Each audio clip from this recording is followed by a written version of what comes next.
Anaconda म्हणजे सगळं गिळणारा साप, आणि तो आज येऊन गेला इकडे, भूमिपूजन करून गेला.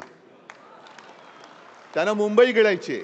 आता ॲनाकोंडा म्हणाल तर हे ॲनाकोंडा स्वतः आहेत. गेले 25 वर्ष या मुंबई महापालिकेच्या तिजोरीवर असा मोठा विळखा घालून बसलेले आहेत. जिजामाता उद्यानात लवकरच ॲनाकोंडा येणार. आता आपण पेंग्विन आणले, त्याच्यामुळे लाखो पर्यटक तिकडे वाढले. नक्कीच मला त्याचा अभिमान आहे. आणि पेंग्विन आणल्यानंतर काही पेंग्विनच्या बुद्धीची आणि उंचीची माणसं आपल्यावर टीका करते, ते सोडून द्या. पण ॲनाकोंडा म्हणजे सगळं गिळणारा साप, आणि तो आज येऊन गेला इकडे, भूमिपूजन करून गेला. त्यानं मुंबई गिळायची. बरं, गिळणार ती गिळणार, तुला कशी गिळून देतो बघतो. नाही, तुझं पोट फाडून बाहेर आलं तर नावाचं नाही.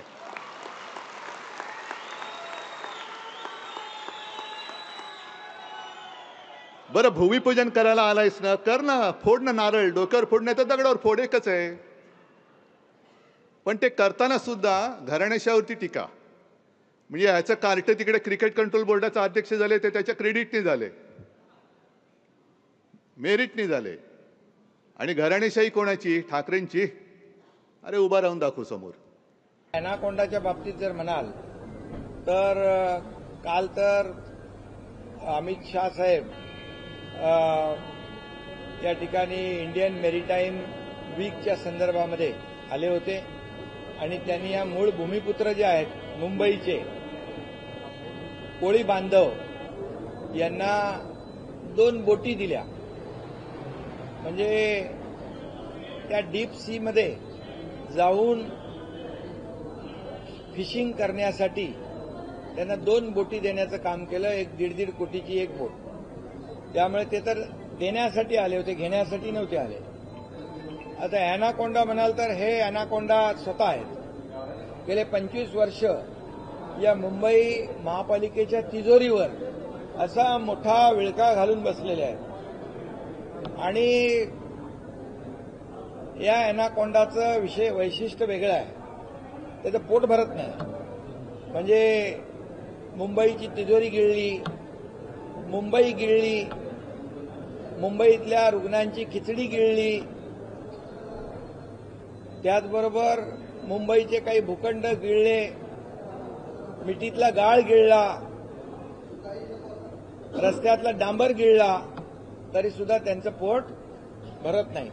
त्यामुळे भस्म्या रोग माहिती आहे ना, भस्म्या रोग, तो भस्म्या रोग झालेला हा ॲनाकोंडा आहे. म्हणून मी सांगितलं याचं एक वेगळेपण आहे. हा भस्म्या रोग झालेला ॲनाकोंडा आहे आणि याचं पोट कधीच भरत नाही, भरणार नाही. पण मुंबईकरांना हे कळलेलं आहे की मुंबई लुटण्याचं काम, गिळण्याचं काम, तिजोरी साफ करण्याचं काम ज्या लोकांनी केलेलं आहे, अगदी कोविडमधली खिचडी चोरण्याचं काम, डेड बॉडी बॅगमध्ये पैसे खाण्याचं काम, डांबरामध्ये पैसे खाण्याचं काम, मिठीच्या गाळामध्ये पैसे खाण्याचं काम ज्यांनी केलं त्यांना या निवडणुकीमध्ये मुंबईकर माफ करणार नाहीत. ही भीती त्यांना दिसू लागली आहे, पराभव त्यांना दिसू लागलेला आहे. म्हणून अशा प्रकारचा टीका ते करू लागलेले आहेत.